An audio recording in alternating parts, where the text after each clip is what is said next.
पतवार घुमा अब प्रतन उपभार, नौका घूमी विपरीत धार।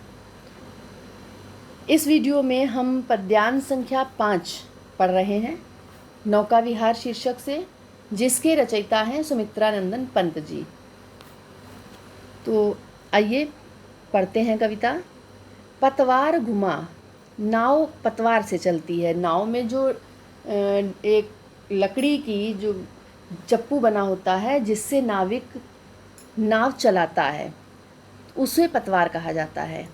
कवि कहते हैं कि जब हम नाव से आगे बढ़ रहे थे तो जैसे ही पतवार जब घुमा रहे थे, पतवार घुमाते ही प्रतनु भार, प्रतनु का अर्थ है हल्का, तो नाव का भार हल्का लगने लगा। जब नाव जल की बीच धारा में पहुंच जाती है, जहां धारा तेज होती है, वहां नाव अपने आप हल्की लगने लगती है। नौका घूमी विपरीत धार, नौका नाव जब धारा के विपरीत पहुंच गई तो क्या हुआ, नाव का भार अपने आप हल्का लगने लगा। डांडों के चल कर तल पसार, डांडों के जो नाव चलाने के लिए डांडें लगी होती हैं, करतल उन्हें क्या बताया, जैसे हथेलियाँ, करतल का अर्थ है हथेलियाँ, जैसे अपनी नाव में लगी हुई डांडें ऐसे चल रही थी नाव के दोनों तरफ, ऐसे नाविक उन्हें चला रहा था जैसे कि दोनों हथेलियाँ फैलाकर वे भर भर मुक्ता फल फेन स्वार, जो झाग उठ रहा था उस झाग को अपनी हथेलियों में झाग रूपी मुक्ताफल, मोतियों को, मुक्ताफल का अर्थ है मोती, झाग रूपी मोतियों को, क्योंकि जब जल में तेज धारा होती है और उस धारा में जब आप चलाते हैं कुछ तो बूंदें जैसी, मोती जैसे झाग इकट्ठा होता है।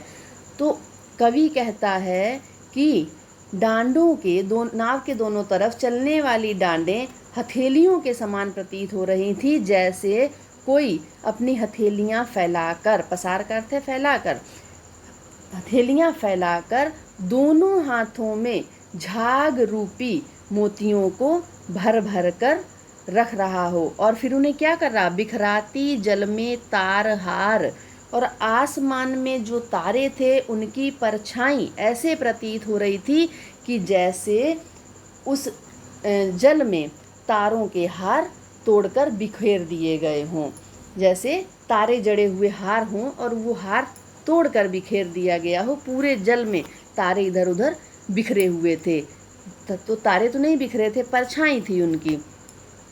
चांदी के सापों सी रलमल, सी आया, उपमा अलंकार आ गया, और यहाँ पर क्या था, मानवीकरण भी था और यहाँ पुनरुक्ति प्रकाश भी था भर भर में।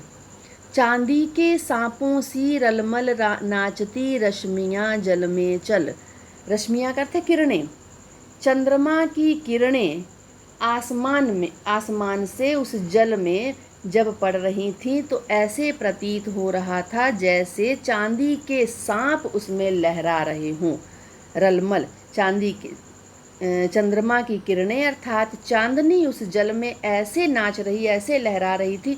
जल एक जगह टिका तो होता नहीं है नदी का, तो जैसे जैसे जल में धारा बढ़ती है, लहरें उठती हैं, तो ऊपर से चंद्रमा की चांदनी पड़ रही थी, तो वो चांदनी भी हिलती डुलती हुई, तो ऐसे प्रतीत हो रहा था। यहाँ पर उपमा के साथ साथ उत्प्रेक्षा भी, ऐसे प्रतीत हो रहा था कि मानो चांदी के सांप जैसे झिलमिला रहे हों उस जल में, रेखाओं सी खिंच तरल सरल, और या फिर ऐसा प्रतीत हो रहा था कि जैसे हल्की सी रेखाएं उस तरल सरल जल में झिलमिला उठी हों। लहरों की लतिकाओं में खिल, लहरों रूपी, रूपक अलंकार, लहरों की लताओं में, बेलों में, लहरों को क्या बता दिया, बेल बता दिया गया। 100 शशि 100 उड झिलमिल, जैसे उसमें कोई बेल होती है तो उस बेल में फूल की गिनती नहीं होती, असंख्य फूल लग सकते हैं उसमें। तो कवि यहाँ पर कहता है कि उस जल में उठने वाली लहरों रूपी बेलों में 100 चंद्रमा 100 तारे, उडु का अर्थ है तारे, 100 चंद्रमा 100 तारे झिलमिला रहे थे। फैले फूले जल में फेनिल, जैसे कि वो बेल जल में फैल गई हो और उसमें चांद तारे फूल के रूप में लग गए हों। अब उथला सरिता का प्रवाह लग्गी से ले ले सहज था। यहाँ पुनरुक्ति प्रकाश भी अलंकार है, ले ले, और ऊपर भी आया था सौ सौ।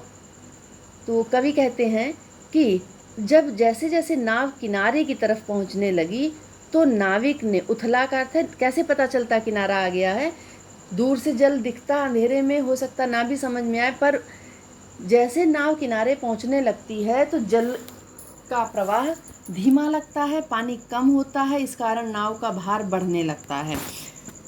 उथला सरिता का प्रवाह, उथला वहाँ गहराई कम हो जाती है, उथलापन आ जाता है। और लग्गी से ले, जो नाविक के पास वो पतवार होती है उससे वो थाह लेता है, थाह अर्थात गहराई का अंदाजा लेकर फिर कि किधर से उसे नाव किनारे लगानी है, थाह लेकर गहराई का अंदाजा लेकर अनुमान लगाकर हम बढ़े घाट पर सहोत्साह, हम उत्साहपूर्वक घाट की ओर बढ़ चले। ज्यों ज्यों लगती नाव पार उर्मे आलोकित शत विचार। कवि क्या कहते हैं कि जैसे जैसे नाव किनारे पहुंचती है, नाव पार लगी, वैसे वैसे उर हमारे हृदय में सैकड़ों विचार प्रकाशित होने लगे, सैकड़ों विचार उठने लगे मन में। तो ऊपर के इस पद्यांश संख्या 5 में अलंकार पहले देखिए, उपमा या रूपक है, पुनरुक्ति प्रकाश है, उत्प्रेक्षा भी है। भाषा वही संस्कृत निष्ठ खड़ी बोली है, शैली गीति है और छंद मुक्तक है, मुक्त छंद में। शब्द शक्ति लक्षणा, रस यहाँ पर भी श्रृंगार है और गुण माधुर्य है। अब अगला पद्यांश देखते हैं अगले वीडियो में।